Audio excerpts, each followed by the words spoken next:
Headline sponsored by Abhilashi Group of Institution. Join us to beat the crowd. Himachal Pradesh के मंडी, बिलासपुर और सोलन जिला में him सुरक्षा अभियान का शुभारंभ 25 नवंबर से 27 दिसंबर तक प्रदेश भर में चलेगा अभियान। लगभग 8000 टीमें घर घर जाकर सूचना करेगी एकत्रित। नैना देवी विधायक रामलाल ठाकुर ने प्रदेश सरकार पर कसा तंज, बोले कर्ज लेने में नए आयाम स्थापित करेगी प्रदेश की भाजपा सरकार। आने वाले 2 सालों में 100,000 करोड़ कर जाएगी पार। नालागढ़ में भाजपा के प्रदेश अध्यक्ष द्वारा किया गया ब्रिज का उद्घाटन आया विवादों में। नगर परिषद नालागढ़ के अध्यक्ष और भाजपा नेता धर्मेंद्र राणा समेत अन्य कार्यकर्ताओं ने लगाए दूसरे गुट पर बिना बताए उद्घाटन के आरोप। और ज्वालामुखी के मुरली मनोहर मंदिर में पंच भीष्म शुरू, 101 दीपक जलेंगे दिन रात। मान्यता के अनुसार दीपदान से पितृ दोष होता है खत्म। मंदिर में पंच भीष्म के दिनों में दर्शन करने से होती है पुत्र प्राप्ति। नमस्कार, आप देख रहे हैं HP 24x7। मैं हूं जनेशा चौहान। जल शक्ति मंत्री महेंद्र सिंह ठाकुर ने मंडी में हिम सुरक्षा अभियान का शुभारंभ किया। यह अभियान 25 नवंबर से 27 दिसंबर तक जिला भर में चलाया जाएगा। इस अभियान के तहत कोरोना के लक्षणों वाले मरीजों का पता लगाने के साथ साथ टीबी, कुष्ठ, मधुमेह और रक्तचाप जैसी बीमारियों के लक्षणों के बारे में भी सूचना इकट्ठी की जाएगी। महेंद्र सिंह ठाकुर ने जिला वासियों से हिम सुरक्षा अभियान को सफल बनाने में सहयोग का आग्रह किया। उन्होंने कहा कि वे खुद भी लोगों को जागरूक करेंगे।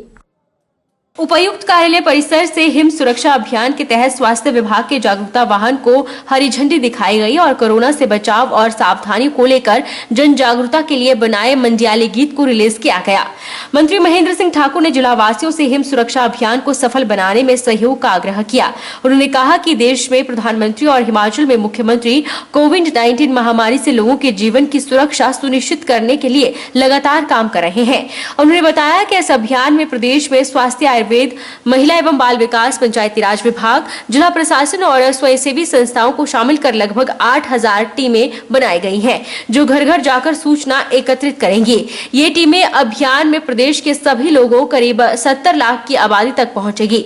मंत्री ने कहा कि मंडी जिला में 1255 टीमें बनाई गई हैं, जो लोगों के स्वास्थ्य मापदंडों के बारे में घर घर जाकर सूचना इकट्ठा करेगी।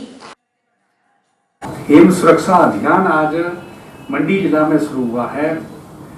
हम इस पे अपना सहयोग कैसे दे सकें, और मेरा अधिकारियों से भी आग्रह रहेगा कि ये अभियान हमारा बिल्कुल सफल रहना चाहिए, इसमें किसी प्रकार की कमी नहीं रहनी चाहिए। आपने कहा है अपने इसमें कि ऐसे दूर दराज के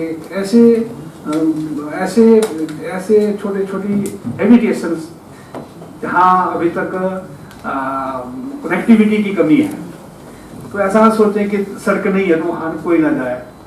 ये तो लाहौर में एक गांव जो है, एक व्यक्ति को छोड़ करके सारा गांव भी जो है वो इस चपेट में आ गया। वैसे ही ऐसे बहुत गांव है। आज आईपीएच विभाग का, हमारे जल शक्ति विभाग का सुंदरनगर का ब्रिज जो है वो एससी से लेकर के नीचे तक सारा ही इससे संक्रमित हो गया। तो हम इस पे अपना करें। और वैसे भी हमने क्लास 3 और क्लास 4 के लिए 3 दिन काम करेंगे। 3 दिन जो है वो उसमें अल्टरनेट शिफ्टें कर दी है, ताकि कार्यालयों में भी ज्यादा भीड़ भड़ाका ना हो। और कार्यालय में काम करने वाले जो है, मेरा उनसे भी आग्रह रहेगा, वो जो ऐसी डायरेक्शन है, उन डायरेक्शन का जो है वो विभिन्न रूप से जो है पालन करें। हिमाचल प्रदेश में बढ़ते कोरोना संक्रमण के प्रति लोगों को जागरूक करने और इसकी रोकथाम करने के उद्देश्य से प्रदेश सरकार ने पिछले कल रिज मैदान से हिम सुरक्षा अभियान की शुरुआत की है, जिसके तहत बिलासपुर जिला में खाद्य आपूर्ति मंत्री राजेंद्र गर्ग ने हिम सुरक्षा अभियान को हरी झंडी दिखाकर अभियान की शुरुआत की। खाद्य आपूर्ति मंत्री राजेंद्र गर्ग ने कहा कि कोरोना वायरस, टीबी, कुष्ठ रोग, मधुमेह और उच्च रक्तचाप से पीड़ित लोगों का पता लगाने के लिए प्रदेश सरकार ने हिम सुरक्षा अभियान की शुरुआत की है, जो प्रदेश भर में 25 नवंबर से 27 दिसंबर तक चलाया जाएगा। वहीं प्रदेश भर में हिम सुरक्षा अभियान के लिए स्वास्थ्य विभाग, आयुर्वेद विभाग, महिला एवं बाल विकास, पंचायती राज विभाग, जिला प्रशासन, आशा वर्कर, आंगनवाड़ी कार्यकर्ताओं सहित अन्य संस्थाओं को मिलाकर 8000 टीमें गठित की गई हैं और बिलासपुर जिला में भी लगभग 500 टीमों का गठन किया गया है, जो लोगों के घर घर जाकर जिला की लगभग 4 लाख से ज्यादा की आबादी को कवर कर लोगों की विभिन्न बीमारियों की सूचना एकत्रित करके विभाग को देगी, ताकि लोगों को बेहतर स्वास्थ्य सुविधाएं प्रदान की जा सके। और आज जिला बिलासपुर में इसकी शुरुआत की गई है और बिलासपुर जिला में लगभग 500 टीमें जो हैं पूरे जिला के अंदर घर घर जाकर इस योजना को मूर्त रूप देंगी, ताकि हमारे गांव का कोई भी व्यक्ति जो है बिना किसी जांच के, बिना किसी देखभाल के इस कोविड-19 के प्रभाव से न रहे। इसलिए सबको उचित जानकारी, सहायता मिले, इसका प्रयास हिमाचल प्रदेश सरकार ने बहुत ही गंभीरता के साथ इस विषय को लिया है और उसके कारण ही आज एक आंदोलन के रूप में एक जागरूकता अभियान भी है और एक इस बीमारी के खिलाफ, इस महामारी के खिलाफ जो है एक बड़ा आंदोलन शुरू हुआ है। उधर जिला सोलन में भी स्वास्थ्य मंत्री डॉक्टर राजीव सैजल ने हिम सुरक्षा अभियान का शुभारंभ किया। उन्होंने उपस्थित लोगों को कोरोना नियमों का पालन करने की शपथ दिलाई और कार्यक्रम में हिम सुरक्षा अभियान में शामिल महिलाओं को कोविड सुरक्षा किटें देकर रवाना किया। प्रदेश भर में हिम सुरक्षा अभियान 27 दिसंबर तक चलेगा। इस अभियान को आयुर्वेद, महिला एवं बाल विकास, पंचायती राज विभाग, जिला प्रशासन और विभिन्न गैर सरकारी संगठनों के सहयोग से चलाया जाएगा। अभियान के तहत स्वास्थ्य कार्यकर्ता कोविड-19, कुष्ठ रोग, मधुमेह और उच्च रक्तचाप रोगों के लिए सभी लक्षणों की घर घर जाकर जानकारी इकट्ठा करेंगे। स्वास्थ्य एवं आयुर्वेद मंत्री डॉक्टर राजीव सैजल ने कहा कि सर्दियों के कारण कोरोना के अधिक फैलने की आशंका को देखते हुए सभी को कोविड-19 के नियमों का पालन करना चाहिए, तभी महामारी पर काबू पाया जा सकता है। उन्होंने हिम सुरक्षा योजना की जानकारी देते हुए सभी लोगों को सहयोग करने का भी आह्वान किया। स्वास्थ्य मंत्री ने कोविड से बचने के लिए 3 मंत्र देते हुए कहा कि सोशल डिस्टेंसिंग, मास्क और सैनिटाइजेशन का प्रयोग करें। नंबर ऑफ केसेस जो हैं वो बढ़ते जा रहे हैं, तो ये जो है वो विशेष चिंता का विषय है और इसके लिए जो है किस प्रकार से हम इस बढ़ती संख्या को हम कम कर सकते हैं, उसके लिए फिर हमको जागरूकता अभियान जो है वो पूरे प्रदेश में जो है हमको चलाना है। इसी सोच के साथ सम्माननीय मुख्यमंत्री जी के आशीर्वाद से हिम सुरक्षा अभियान की कल्पना जो है वो की गई है। 8000 टीम्स जो हैं वो पूरे प्रदेश में बनी हैं और जिसमें 16000 जो कार्यकर्ता हैं वो इस अभियान में लगेंगे। इस अभियान का जो मुख्य उद्देश्य है वो लोगों में जागरूकता पैदा करना है।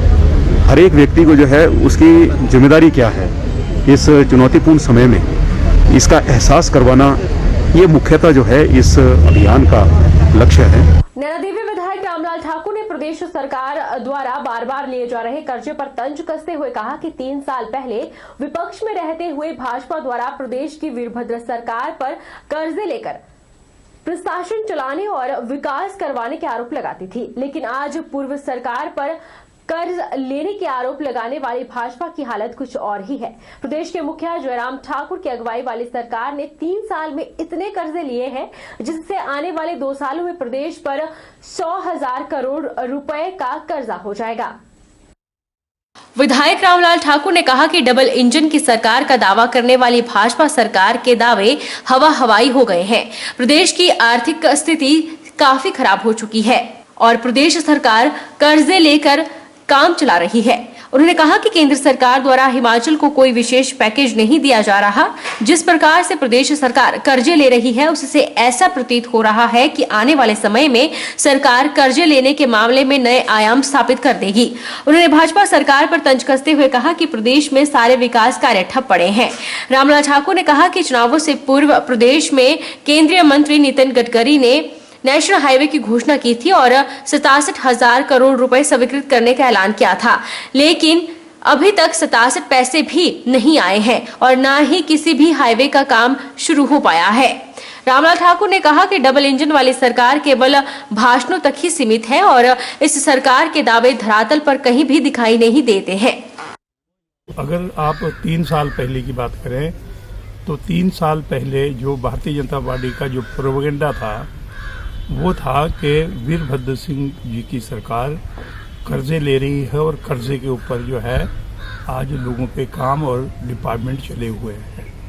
और उस टाइम इतना कहा गया कि जो पहले के कर्ज मान लिया शांता कुमार के समय में भी लिए गए थे, धूमल साहब के समय में भी लिए गए थे, वो कुल मिला के जोड़ के कहते थे 37,000 करोड़ रुपए जो है वो प्रदेश ने ले लिया है। लेकिन आज मैं जयराम जी से भी पूछना चाहूँगा और जो हमारे बीजेपी के बड़े नेता हैं मैं उनसे भी पूछना चाहूँगा कि कारण क्या है कि कोई 67,000 करोड़ जो है वो कर्ज जो है वो ले लिया है और अब 1,000 करोड़ और लिया जा रहा है।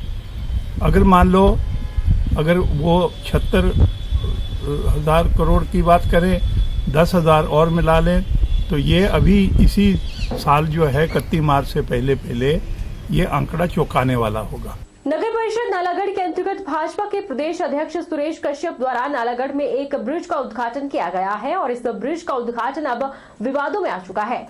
नगर परिषद नालागढ़ के अध्यक्ष धर्मेंद्र राणा और अन्य कार्यकर्ताओं द्वारा ब्रिज के उद्घाटन को लेकर जानकारी न देने के गंभीर आरोप लगाए हैं। भाजपा के एक खेमे में नाराजगी जताने के बाद जब इस बारे में सांसद सुरेश कश्यप से बात की गई तो उन्होंने कहा कि उन्हें इस बारे में कोई भी जानकारी नहीं है। मुझे ये नहीं समझ आ रहा है कि ऐसे नालागढ़ में के अंदर कौन से ऐसे कारण पैदा हो गए हैं कि भाजपा के पुराने से पुराने कार्यकर्ताओं की अभी अनदेखी हो रही है, जिसकी वजह से भाजपा का एक बहुत बड़ा कुनबा जो भाजपा के साथ निरंतर लगा रहता था और जो पुराने समय से हरिनैन जी के समय से और उससे पहले समय से एक मजबूत कुनबा था जो भारतीय जनता पार्टी को हमेशा यहाँ जिताता था, वो धीरे धीरे बिखर रहा है। तो मैं ये चाहता हूँ कि इसमें पार्टी हाईकमान भी हस्तक्षेप करे ताकि यहाँ पे एक जो भाजपा का जो पुराना कुनबा है वो इकट्ठा रहे। आज नालागढ़ विधानसभा क्षेत्र का दौरा और यहाँ 3-4 कार्यक्रम हमारे, जिसमें एक पुल का लोकार्पण का कार्यक्रम जो कि लगभग 35 लाख रुपए की लागत से बना है, इसके साथ साथ एक सामुदायिक भवन का उद्घाटन और एक टूर्नामेंट की क्लोजिंग का, ऐसे करके हमारे 3-4 कार्यक्रम इस विधानसभा क्षेत्र के सोशल डिस्टेंसिंग का पालन करते हुए, जैसा कि सरकार ने निर्धारण भी किया है, उस दृष्टि से हमने कार्यक्रम किए हैं। और उनका कहना है कि भारतीय जनता पार्टी ही उद्घाटन कर रही है तो मेरे साथ जो है राजनीतिक कार्यक्रम किया जा रहा है, ऐसा उनका मानना है। इसका ऐसा मानना है? नहीं, मुझे ऐसी कोई जानकारी वैसा नहीं है, मेरी भी बात भी नहीं उनसे हुई है, क्योंकि इसके बाद कार्यक्रम में आगे हम जा रहे हैं, भी 2 कार्यक्रम हमारे हुए हैं। रुकेंगे एक छोटे से ब्रेक के लिए, ब्रेक के उस पार फौरन लौटेंगे।